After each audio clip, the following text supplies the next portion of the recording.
नमस्कार, मैं छत्तीसगढ़ अखबार के यूट्यूब चैनल इंडिया आजकल के स्टूडियो से सुनील कुमार। आमतौर पर नेता बड़ी लुभावनी बातें करते हैं और मेरे सरीखे लोग जो हैं ये आमतौर पर कड़वी बातें करते हैं, लेकिन मैं कोई आपके मुंह में कड़वाहट घोलने के लिए ये बातें नहीं करता। मेरी बातें नीम के दातुन जैसी कड़वी रहती हैं जो दांतों को सेहतमंद बनाए रखने के लिए काम आती है। सुप्रीम कोर्ट ने कल इस बात पर बड़ी फिक्र जाहिर की है। भारत के राज्य जो हैं लोगों के लिए लुभावनी योजनाएं घोषणा करने में एक दूसरे के साथ एक गला काट मुकाबले में लगे हुए हैं। हर राज्य लगे हुए हैं कि किस तरह से लोगों को अधिक से अधिक फायदा सीधे सीधे दिया जाए, जैसे कैश ट्रांसफर की योजना कई प्रदेशों में लंबे समय से चल रही थी। 2023 का जो विधानसभा चुनाव हुआ छत्तीसगढ़ में, उसमें भाजपा ने अपने घोषणा पत्र में इसको जोड़ा, महतारी वंदन योजना, क्योंकि कई राज्यों में ये एकदम शर्तिया फार्मूला साबित हो चुकी थी चुनाव जीतने का। मध्य प्रदेश तो आपको याद होगा, शिवराज सिंह चौहान पूरे प्रदेश की महिलाओं के भाई बने हुए थे, बच्चियों के मामा बने हुए थे और लाडली बहना और भांजी और क्या क्या नहीं करते थे। हालांकि एक विधानसभा का चुनाव हार गए थे, जिसको वापस अपनी सरकार बनाने के लिए बीजेपी को कांग्रेस के भीतर के एक, क्या नाम है उनका भूल रहा हूं मैं, कोई एक हैं कांग्रेस के भीतर के एक नेता थे, राज परिवार के, क्या कुछ एक नाम था उनका, आपको ध्यान होगा, वो झांसी रानी लक्ष्मीबाई के उसमें आता था नाम, अंग्रेजों के क्या कुछ ऐसे परिवार का नाम आता था, कुछ गद्दारी वगैरह के कॉन्टेक्स्ट में। तो उसको ढूंढ के पकड़ के तैयार करके कांग्रेस से गद्दारी करवानी पड़ी थी, तो बीजेपी की सरकार फिर बन गई वहाँ पर मध्य प्रदेश में, और अभी फिर से आ गई। तो स्थायी संपत्ति जैसा मध्य प्रदेश हो गया है बीजेपी का। लेकिन खैर, मैं किसी एक पार्टी की बात करना नहीं चाहता। सुप्रीम कोर्ट ने जो कहा है वो किसी भी पार्टी की बातचीत से परे की बात कही है। तमिलनाडु से शुरू हुआ ये सुप्रीम कोर्ट का मामला, जहां मुफ्त बिजली की बात उठी और तमिलनाडु का बिजली बोर्ड जो है वो पहुंच गया वहां पर सुप्रीम कोर्ट में कि हम तो घाटे में चल रहे हैं और कहां से बिजली देंगे। मैं छत्तीसगढ़ का भी देखता हूं, सरकारी दफ्तरों की, म्यूनिसिपलों की बिजली जो है उसका पैसा ही नहीं पटाए हैं। आज मुझको एक खबर मिली कि सरकारी दफ्तरों में भी स्मार्ट मीटर लगेगा, जिसमें पहले रिचार्ज करवाना पड़ता है तो चलती है बिजली। तो मैं नहीं जानता कि कल के दिन आप किसी सरकारी दफ्तर में मिलने जाएं तो पूरा अंधेरा रहे, पता लगे कि हमारा बिजली का कार्ड जो है वो रिन्यू नहीं हुआ है, रिचार्ज नहीं हुआ है, ऐसा। तो सुप्रीम कोर्ट हैरान परेशान है इस बात पे कि तुम्हारे पास खाने को नहीं है, कर्जा ले लेके जी रहे हो, कर्ज पटाने के लिए और कर्जा ले रहे हो, इसके बाद लोगों को बांटने के मुकाबले में लगे हुए हो। उसने 100 रुपया दिया है तो मैं 120 दूंगा, इस तरह के मुकाबले में लगे हुए हो। ये सिलसिला कहाँ जाकर थमेगा। सुप्रीम कोर्ट की एक और फिक्र है। उन्होंने कहा कि सब लोगों को सब चीज मुफ्त मिलेगी तो काम कौन करेगा, क्यों करेंगे काम।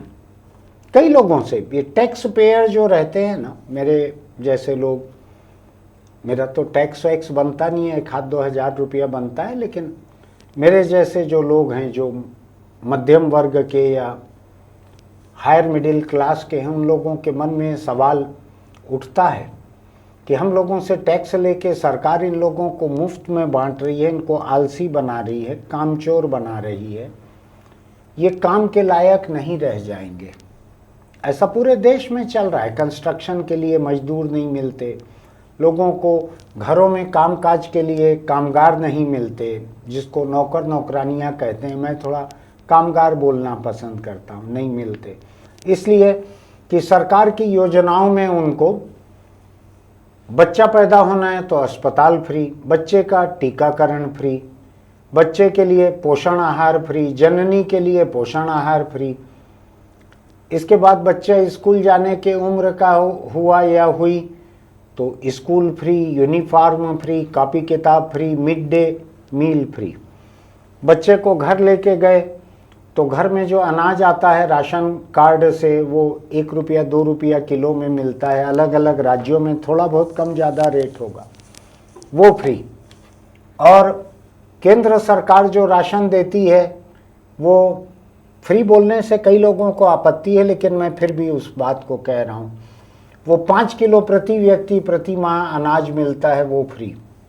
अब लोगों का कहना है कि ये फ्री कुछ नहीं है, जनता के टैक्स के पैसे का है, लेकिन एक तबके को मिलता है दूसरे को नहीं मिलता है, इसलिए मैं फ्री कह रहा हूँ। बिजली किसी राज्य में 200 यूनिट, किसी राज्य में 400 यूनिट, किसी राज्य में पूरा फ्री करने का चल रहा है। अगर आपका खेत है तो कई राज्य हैं जहाँ खेती के लिए बिजली पूरे तरह से फ्री हो गई है, वो फ्री हो गई। अब और क्या चाहिए आपको फ्री में? तो किसी राज्य में, कहीं छत्तीसगढ़ में ही जैसे जो निर्माण मजदूर हैं जो, उनके लिए कहीं पे 5 रुपए में, किसी राज्य में 10 रुपए में खाने के रेस्तरां खोल दिए गए। वहाँ जाओ भर पेट खाना खाओ 5 रुपए में, 10 रुपए में। तमिलनाडु में अम्मा किचन या अम्मा इडली ऐसा खुलता था, तो सरकार बदल गई, अब अम्मा की नहीं रही सरकार, लेकिन वहाँ 5 रुपए में पेट भर खाना, वो भी सरकार की हेवी सब्सिडी से होता है। किसी राज्य का मुझको कल परसों पढ़ने में मिला कि 10 रुपए में पेट भर खाना खिला रहे हैं, लेकिन सरकार कई महीनों से ठेकेदार को पैसा नहीं दी है, योजना बंद हो जाने वाली है। फिर आप देखेंगे इलाज का कार्ड हम लोगों का फ्री, कि कोई आयुष्मान कार्ड है, कहीं कुछ है तो वो कार्ड फ्री, इलाज उससे कहीं होता है कहीं नहीं होता है, लेकिन मोटे तौर पर सरकार का पैसा तो जाता है। किसी राज्य में बसों में महिलाओं का चलना फ्री, कहीं छात्र छात्राओं का चलना फ्री, कहीं बुजुर्गों का चलना फ्री, कहीं फ्रीडम फाइटर तो अब कम हो रहे हैं इसलिए उनका नाम नहीं लेना चाहिए, शायद सफ़ेद शेर देश में ज़्यादा बचे हैं फ्रीडम फाइटर से। तो खैर कई तरह की योजनाएं हैं। वृद्धावस्था पेंशन मिलती है लोगों को, वो है। महिलाओं को छत्तीसगढ़ में महतारी वंदन में 1000 रुपया महीना मिलता है, किसी राज्य में 1200 मिलता है, किसी में 1500 मिलता है। एक और सब्सिडी है छत्तीसगढ़ में, धान के ऊपर सब्सिडी, भूपेश बघेल के समय भी मिलती थी, अभी भी मिल रही है, अभी बढ़ गई है सब्सिडी। छत्तीसगढ़ के देखा देखी बगल में उड़ीसा में भी बीजेपी की सरकार है, उसने भी 3100 रुपये क्विंटल में लेना चालू किया। मेरा ऐसा अंदाज है करीब 1000 रुपये क्विंटल की सरकार की सब्सिडी है, जो बाजार के रेट से या केंद्र सरकार के समर्थन मूल्य से ज़्यादा है। 1000 रुपया करीब होगा या उससे भी ज़्यादा की सब्सिडी है। तो तरह तरह की सब्सिडी है, तरह तरह की योजनाएं हैं। बच्चों के लिए कहीं स्कॉलरशिप की योजनाएं हैं, कहीं साइकिल उनको दी जाती है। मैं खिलाफ नहीं हूँ, सबसे पहले बतलाता हूँ। मैं उन तमाम चीज़ों के खिलाफ नहीं हूँ जिनमें ज़रूरतमंद लोगों को मदद दी जाती है, मैं खिलाफ नहीं हूँ उसके। लेकिन मुझको जब लगता है कि जब भी बिना किसी पैमाने के आप पूरे तबके को जब देना चालू करते हैं, तो बहुत सारे लोग महतारी वंदन का फ़ायदा लेने वाले ऐसे लोग हैं, मेरी जानकारी में भी हैं, जिनकी घरेलू आय 30,000, 40,000, 50,000 रुपये महीने हैं और महतारी वंदन का फ़ायदा ले रहे हैं 1,000 का, जो कि उस योजना के दायरे से बाहर रहना चाहिए। जिसको मुझको ध्यान है कि छत्तीसगढ़ में चाउर वाले बाबा थे डॉक्टर रमन सिंह, उन्होंने जब 1 रुपये किलो में देना चालू किया अनाज, तो सुप्रीम कोर्ट में एक मामला चल रहा था फूड सिक्योरिटी का। सुप्रीम कोर्ट ने कहा कि आपके यहाँ गरीबी की रेखा के नीचे के जो भी 2, 3, 4 अलग अलग लिस्ट है, अलग अलग पैमाने हैं, उसमें किसी भी पैमाने में अगर कोई फिट आ रहा है तो उन सबको दीजिए। बीपीएल का राशन, बिलो पॉवर्टी लाइन का राशन, सबको दिया गया। बाद में जब छांटा गया कि भाई आप लिस्ट में तो आ गए थे, लेकिन आपकी हालत क्या है, आर्थिक स्थिति क्या है, छांटा गया तो उसमें कुछ 10-20 लाख लोग कम हो गए थे।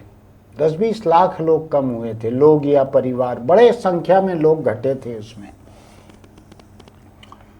सुप्रीम कोर्ट सवाल कर रहा है भाई कि आप ये लोगों को मुफ्त में दे दे के उनको निठल्ला बना रहे हो, काम कौन करेगा। कई राज्यों में मैं देखता हूँ कि लड़की पैदा हुई तो उसके नाम से एक एफडी कर देती है सरकार। तमिलनाडु में तो मंगलसूत्र देती थी, बिछिया देती थी। पूरे देश के तकरीबन तमाम राज्यों में सरकार शादियां करवाती है, समूह विवाह। छत्तीसगढ़ में भी अभी अभी हुआ, 35,000 रुपया प्रति विवाह सरकार से सब्सिडी मिलती है। किसी राज्य में कितनी मिलती है, एक कोई राज्य का पढ़ रहा था मैं 2 दिन पहले, 1 लाख रुपया प्रति विवाह सरकार से मिल रहा है। 1 लाख रुपया। अभी उतना ज़्यादा क्राइसिस भी नहीं है इधर आबादी वगैरह का। चीन जैसा, दक्षिण कोरिया, जापान जैसा, इटली जैसा उतना बड़ा आबादी का क्राइसिस नहीं है। यहाँ की आबादी एकदम गिरती जा रही है। फ्लैट ले लो फोकट में, लेकिन शादी करो, बच्चे पैदा करो। बच्चे पैदा करोगे तो और 5-5 लाख रुपया मिलेगा। न तो हम चीन है, न दक्षिण कोरिया है, न जापान है, न इटली है, और न ही भारत का पारसी समुदाय है पूरा देश। पारसी लोगों के बीच में भी है। उनकी आबादी इतनी गिरती जा रही है कि उनका समाज जो है वो मुंबई में, गुजरात में फ्लैट दे देता है। आप शादी करो, बच्चे पैदा करो, फ्लैट दे देता है मुफ्त में। मुझको भी लगता है, मुझको अभी तो ठीक से नहीं मालूम है मेरे घर बिजली का बिल कितना आता है, लेकिन मुझको मालूम है कुछ अर्सा पहले तक जो 200 यूनिट फ्री में थी या 400 यूनिट पे रियायत थी, वो मुझको भी मिलता था। क्यों मिलना चाहिए? मेरे घर में एसी लगे हुए हैं, गीज़र लगा हुआ है, माइक्रोवेव है मेरे यहाँ, पंप है, सबमर्सिबल पंप है, सक्षम है हम, हमको क्यों मिलना चाहिए? सेंट्रल गवर्नमेंट ने किया था कि गैस पे सब्सिडी आप सरेंडर करना चाहें तो करें, तो हमने कर दी थी, सरेंडर कर दी थी। मेरे आसपास के कई दोस्तों ने भी सरेंडर कर दी थी सब्सिडी, कि हमको रियायती सिलेंडर की ज़रूरत नहीं है, हम सक्षम हैं खरीदने में। मुझको लगता है कि सेंट्रल गवर्नमेंट की सब्सिडी हो या किसी भी स्टेट गवर्नमेंट की सब्सिडी हो, ये पैसा जा कहाँ से रहा है? अभी हम देख रहे थे इसको, इसके आंकड़े देख रहे थे तो भयानक है।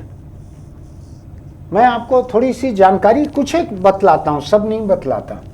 महाराष्ट्र 21 से 65 साल की महिला को 1500 रुपया महीना, मध्य प्रदेश 1500 रुपया महीना, झारखंड 1000 मिल रहा है, 2500 करने का निर्णय लिया गया था। पश्चिम बंगाल 1200 रुपया ST SC को और जनरल कैटेगरी की महिलाओं को 1000। कर्नाटक में 2000 रुपया मिलता है महिला को। तेलंगाना में 2500 रुपया मिल रहा है। मैं लिस्ट बहुत लंबी है, छत्तीसगढ़ का मैं गिना चुका हूं, छोड़ नहीं रहा हूं। ये कैश ट्रांसफर जो हो रहा है लोगों को, बहुत बड़ी रकम हो गई है। ये शायद 700 करोड़ रुपया या 600 करोड़ रुपया महीना छत्तीसगढ़ का है महतारी वंदन का। अलग अलग राज्यों के आंकड़े मैं देख रहा हूं तो भयानक है। एक आंकड़ा आपको बतलाता हूं, जहां से ले रहा हूं उसका सोर्स बताना चाहिए। ये भास्कर में छपा हुआ एक टेबल है, इसमें है कि ये फ्री सामान बांटने वगैरह में सब्सिडी या फ्री बांटना, इसकी वजह से 3 राज्य ऐसे हो गए हैं जिनको कर्ज चुकाने के लिए कर्ज लेना पड़ेगा, जो कर्ज चुकाने की हालत में भी नहीं है 3 राज्य, क्योंकि बांट रहे हैं लोगों को, बांटे जा रहे हैं लोगों को। ये 3 राज्य कौन है बतलाता हूं आपको मैं। राजस्थान 16% माइनस में चल रहा है, जो बजट है उसमें 16% माइनस है, उसको चुकाने के लिए इनको कर्ज लेना पड़ेगा। हरियाणा 30% माइनस में है। पंजाब 72% माइनस में है। बजट जो है उसमें 72% कम पड़ रहा है, उनको कर्जा लेना पड़ेगा, कर्ज चुकाने के लिए कर्ज लेना पड़ेगा। आपको ध्यान है ना, कर्ज के जाल में जो फंसते हैं, साहूकार के जाल में खुदकुशी करनी पड़ती है। अब ये तो राज्य हुए, और मैं बताऊं आपको, किसी एक पार्टी से लेना देना नहीं है। राजस्थान और दूसरा है हरियाणा, ये तो भाजपा की सरकारों के राज है, लेकिन पंजाब जो है ये आम आदमी पार्टी का है, पीछे कोई नहीं है। अब मैं आपको बताता हूं दूसरा, किस राज्य के पास विकास पे खर्च करने के लिए कितना पैसा बच रहा है। ये तीन तो हो गए, अलग हो गए ये तीन। अब कितना % पैसा विकास के लिए बच रहा है, अनुदान, सब्सिडी और फ्रीबीज जो कहते हैं, लोगों को सीधे फायदा देने वाली योजनाएं, बिजली फ्री, पढ़ाई फ्री, इलाज फ्री, यूनिफॉर्म, साइकिल, तो अनाज की सब्सिडी, तो खेत की बिजली की सब्सिडी, तो धान पे सब्सिडी, तो सब तरह का। तो उसके बाद जो लोगों के पास बच रहा है, राज्यों के पास जो पैसा बच रहा है, वो पैसा बच रहा है, महाराष्ट्र के पास 31% बच रहा है, देश का सबसे संपन्न राज्य भी है, तो उसके पास 31% बच रहा है। कारखाने बहुत हैं वहाँ, कारोबार बहुत है, टैक्स बहुत मिलता है। मध्य प्रदेश में 25% बच रहा है पैसा उनके पास। बिहार में 39% बच रहा है पैसा। गुजरात में 29% बच रहा है। ये आंकड़े मैं पढ़ के बतला रहा हूं, आपको बतलाया है कहाँ के हैं। इसके मुताबिक छत्तीसगढ़ में कुल 14% पैसा बच रहा है विकास के लिए, डेवलपमेंट के लिए, अगर ये आंकड़े सही हैं तो। इसके हिसाब से झारखंड, उधर एक अलग पार्टी की सरकार है, वहां पर 48% पैसा बच रहा है। अब पता नहीं कैसे बच रहा है इतना, शायद इनका सब्सिडी और फ्रीबीज जिसको कहते हैं उसका अनुपात मैं देख रहा हूं। महाराष्ट्र में कुल 11% है, बजट का कुल 11% है। मध्य प्रदेश में 15% है, राजस्थान में 10% है, बिहार में 10% है, छत्तीसगढ़ में 37% है। इसका सबसे बड़ा हिस्सा किसानों को जा रहा है।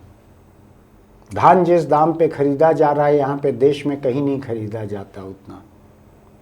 किसान को बिजली जो फ्री में मिलती है खेतों में, वो इस तरह की फ्री बिजली कम राज्यों में मिलती है, कई राज्यों में नहीं मिलती है। फिर कुछ किसान जो कर्ज वगैरह लेते हैं उसमें भी कुछ ब्याज वगैरह में छूट मिलती है। भूपेश बघेल ने भी किया था, किसानों का कर्ज माफ़ी किया था, तो कर्ज माफ़ी के मुद्दे पे उनकी सरकार आई थी, ऐसा कुछ लोगों का मानना है। दो तबके मुझको ऐसा लगते हैं कि जिनको खुश करके, जिनको फ़ायदा पहुंचा के आप सरकार में आने की उम्मीद कर सकते हो, उसमें से एक है किसान, एक है महिला।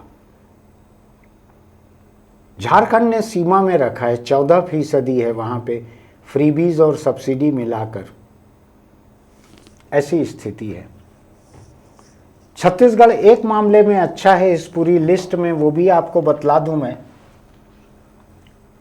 कि पेंशन और वेतन, ये दो का जो बोझ है, ये पंजाब पे 73% है बजट का, महाराष्ट्र में 55 है, राजस्थान में 53 है, हरियाणा में 56 है, लेकिन छत्तीसगढ़ में ये 40% है। और इस मोर्चे पर भी झारखंड जो है उसमें कुल 29% है, वेतन और पेंशन मिलाकर। चलिए, इसका मतलब ये सरकार का ढांचा उनका छोटा है। क्या किया जाए, मैं इसको सर्च कर रहा हूं तो 2-3 घंटे में आपके सामने आंकड़े पेश कर सकता हूं। बहुत बड़ा पैसा राज्यों के बजट का ब्याज चुकाने में जाता है। बजट पेश कैसा करते हैं मुझको नहीं मालूम, उसमें कई तरह की स्मार्ट अकाउंटिंग, फैब्रिकेटेड अकाउंटिंग, कई चीज़ें कही जाती है। और तमिलनाडु से ये शुरू होता है, मद्रास स्टेट थी उस समय से चालू होता है फ्रीबीज का सिलसिला। मिड डे मील तमिलनाडु से चालू हुआ था, मैं उसके खिलाफ नहीं हूँ, फिर आपको कहता हूँ। मैंने तो इस बात की वकालत की है कि स्कूलों में, सरकारी स्कूलों में सुबह का नाश्ता भी देना चाहिए। बहुत सारे गरीब बच्चे शाम 7 बजे जो घर में खाते हैं, उसके बाद अगला खाना उनका दोपहर को 12:30-1 बजे स्कूल में मिड डे मील रहता है। भूखे पेट पढ़ते हैं बच्चे, गरीब बच्चे, उनसे उनकी क्षमता प्रभावित होती। मैं तो उसके पक्ष में हूँ। मैं गरीबों को, जो सच में गरीब हैं उनको, मैं तो आपको बताता हूँ, मेरे परिचित लोग ऐसे हैं जिन्होंने कार्ड लेके रखा है बीपीएल का, मेरे मना करने के बावजूद, और वो गरीबों वाला राशन लेते हैं, उस राशन को अपने काम वालों में बांट देते हैं जिनके पास कार्ड नहीं है, कुछ है, उसके एवज में उनसे एक्स्ट्रा काम करवा लेते हैं, इस तरह का। तो जब कभी भी सरकार, आपकी सरकार किसी फ्रीबीज की घोषणा करे, कोई हम ये भी मुफ्त देंगे, ये भी मुफ्त देंगे घोषणा करे, तो इस बात को ज़रूर देखिएगा कि इसकी वजह से आपके राज्य का जो असली विकास होना चाहिए, इंफ्रास्ट्रक्चर डेवलपमेंट होना चाहिए, असली विकास होना चाहिए, क्या उसको किनारे करके, क्या 5 साल बाद के चुनाव को, और अभी तो 5 साल भी नहीं होता, कई राज्य ऐसे हैं जिसमें हर 1 साल में, 1.5 साल में कोई ना कोई चुनाव होते हैं। अभी विधानसभा का हो गए, फिर 1-1.5 साल बाद लोकसभा होगा, फिर 1-1.5 साल बाद पंचायत म्यूनिसिपल का होगा। तो कई राज्य लगातार इलेक्शन मोड में रहते हैं। छत्तीसगढ़ 1.5 साल इलेक्शन मोड में रहता है, विधानसभा, फिर लोकसभा, फिर लोकल बॉडी। तो ये 1-1.5 साल का दौर ऐसा है कि ये राज्य इलेक्शन मोड में रहता है। तो थोड़ा इस बात को सोचिएगा कि जो पिलफरेज कहलाता है, जो लीक होता है, जो गवर्नमेंट की सब्सिडी और गवर्नमेंट के तरफ से मुफ्त में दी गई चीज़ें जो अपात्र लोगों तक पहुंचती हैं, वो खत्म होना चाहिए। और मेरा ऐसा ख्याल है, अपात्र लोग अगर सोच समझकर इसको लेते हैं तो उनसे रिकवरी का प्रावधान एक होना चाहिए सरकार के पास, कि अगर आप गरीब नहीं हैं, बीपीएल नहीं है और आप फ़ायदा ले रहे हैं, तो जिस दिन पकड़ में आओगे उस दिन आपकी रिकवरी होगी।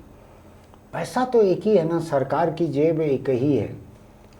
अगर अपात्र लोगों को मुफ्त ज़्यादा मिलते जा रहा है तो उसका मतलब है कि पूरे राज्य के विकास के लिए जो पैसा बचना चाहिए था सरकार के पास, वो कम बचेगा। अभी आंकड़े मैंने बताए आपको, बहुत कम बच रहा है पैसा राज्यों के पास। और जब राज्यों का आपस में मुकाबला होता है चुनाव में घोषणा करने में, तो लोग ये नहीं देखते कि हमारे बजट में अब हमारे पास विकास के लिए कितना % बचेगा, नहीं देखते हैं उसको। ये देखते हैं कि चुनाव कैसे जीता जाए। अभी ये चुनाव है, फिर 6 महीने या 1 साल बाद दूसरा है, फिर 1 साल 1.5 साल बाद तीसरा है। तो ये लगातार इलेक्शन का मोड जो है, ये भी कई तरह की लुभावनी घोषणाएं करने के लिए सरकारों पे एक मानसिक दबाव बनाता है। कई लोगों को बुरा लगा था जब मैंने कहा था कि मैं 1 नेशन 1 इलेक्शन के पक्ष में हूँ, अभी भी हूँ, आपसे फिर कह रहा हूँ। मेरा ये मानना है कि एक बार में चुनाव हो जाने चाहिए, उसके बाद 5 साल सरकारें जनमत पूरा का पूरा पाकर 1 इंजन की बने, 2 इंजन की बने, 4-5 इंजन की बने, जितने इंजन की भी बने, उसके बाद आपको कुछ लुभावना करने की ज़रूरत ना रहे। उसके बाद सीधा आपको 5 साल बाद जनता के बीच जाने की नौबत रहे। ये जितने तरह की ये घोषणाएं हैं ना, मैं बताऊं आपको, ये हर चुनाव, जो भी चुनाव रहता है उसके पहले ऐसी घोषणाओं का सैलाब आता है।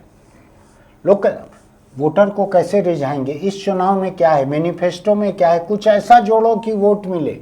इस लगातार नैतिक दबाव में रहते हैं लोग। तो हर प्रदेश में सत्तारूढ़ पार्टी या विपक्ष कोशिश करते हैं कैसे जनता को अधिक से अधिक दें। इसमें कई राज्य गड्ढे में चले गए। 3 राज्य मैंने आपको पढ़ के बताया, उनको कर्जा लेना है, कर्जा चुकाने के लिए इस चक्र से बाहर आना नामुमकिन है। सोचिएगा, आपको कुछ भी मुफ्त नहीं मिल रहा है, आपको अपने बच्चों का भविष्य जो है उसको गिरवी रख के आज का मुफ्त लेना पड़ रहा है। मैं फिर कह रहा हूं आपसे कि ये अच्छी बात नहीं है। लेकिन ये लुभावनी बात इतनी है कि आज जो मुझको मिल जाए उसको तो मैं खा लूँ झपट के।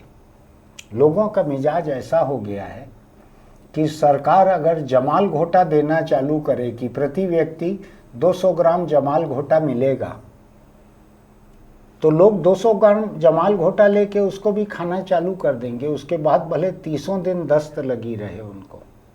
मिजाज लोगों का ऐसा है। चलिए इसको भेजिएगा लोगों को, वो भी सोचें अपने बारे में, दूसरों के बारे में। फिर सरकार से मैं कहता हूँ, अपात्र लोग जितनी सब्सिडी मुफ्त में इस्तेमाल करते हैं उसकी रिकवरी का एक कानून रहना चाहिए। अभी कुछ बिहार में 10-10 हज़ार रुपया बांट दिए चुनाव के पहले, अब कह रहे हैं कि उसको हम वापस लेंगे। कौन वापस देगा? किसके पास पैसा है? किसी के पास पैसा है लौटाने के लिए?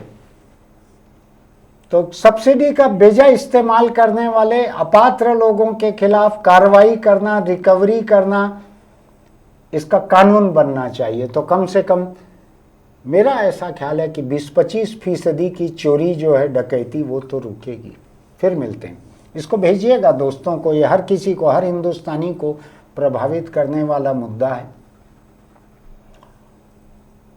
आपको अच्छा लगे तो हमारे YouTube चैनल इंडिया आजकल को सब्सक्राइब कीजिएगा, लाइक कीजिएगा, नोटिफिकेशन की बटन दबाइएगा, कमेंट बॉक्स में लिखिएगा आपका क्या कहना है। गरीबों को गाली गलौज मत लिखिएगा। चलते चलते एक छोटी सी सलाह कि अगर आप दोपहियों पर चलते हैं, चाहे चलाएं चाहे पीछे बैठें, तो हेलमेट लगा कर रखिए। किसी हादसे की हालत में हेलमेट हो सकता है आपकी ज़िंदगी बचा दे, गारंटी तो नहीं है, गारंटी किसी की भी नहीं होती, लेकिन चांस रहता है, संभावना रहती है कि आप बच जाएं किसी हादसे से। इसलिए हेलमेट लगा कर चलिए। मैं आपको एक बात बताऊं, आप अगर हेलमेट लगा कर चलेंगे तो आपको नैतिक हक रहेगा अपने परिवार के दूसरे लोगों को बोलने का, रोकने टोकने का।